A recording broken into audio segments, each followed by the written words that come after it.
I sometimes take drawings and cut them up.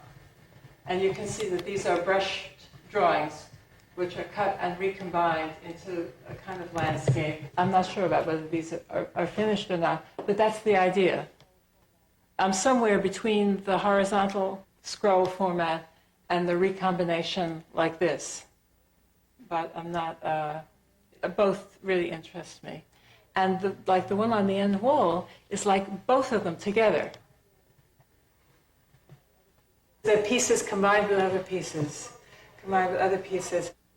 It's about 4 pieces of paper that's glued, that's right here, that's glued together.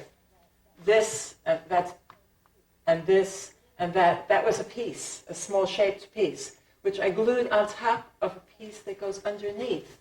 And you can see bits of it, right? If I lifted it, you could see it.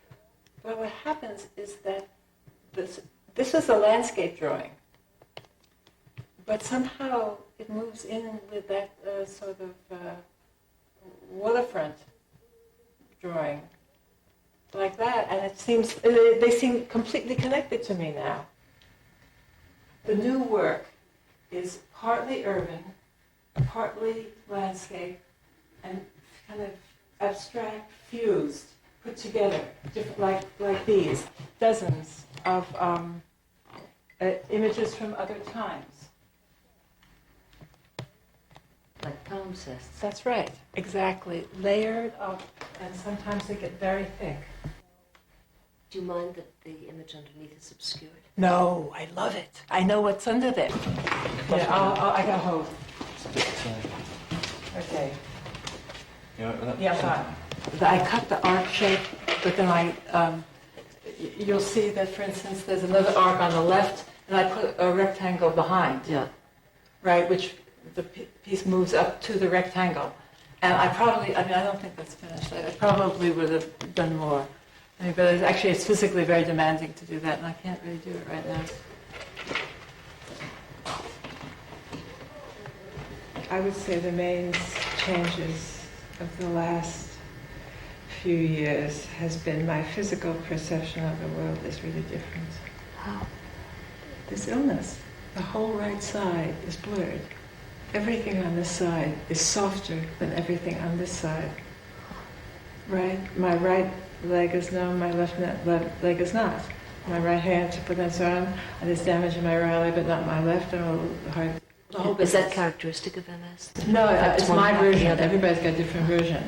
My particular deformation, it's random and arbitrary. That's the picture of that.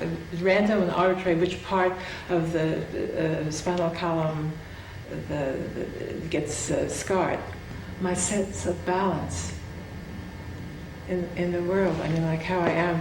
I used to remember when I was a kid, during the New York School, you stand there in front of the painting. The whole painting is there, and you're there, and your feet on the floor. I don't have that experience anymore. The first time I used collage that really made sense to me was when, after Sasha was born, right, I took hold, and instead of what people always say, having a child takes you away from your work, it focused my mind.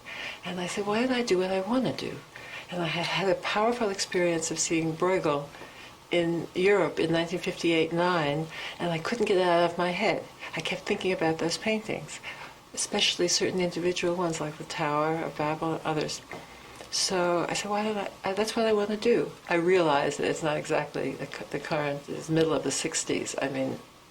I knew what was going on, but it didn't seem to matter to me very much in that place. And I said, well, why don't you do what you want to do? So I did. And I made 8-foot by 4-foot collages based on memory and reproductions of the Bruegels. There must be 25, 30 of them all over the place.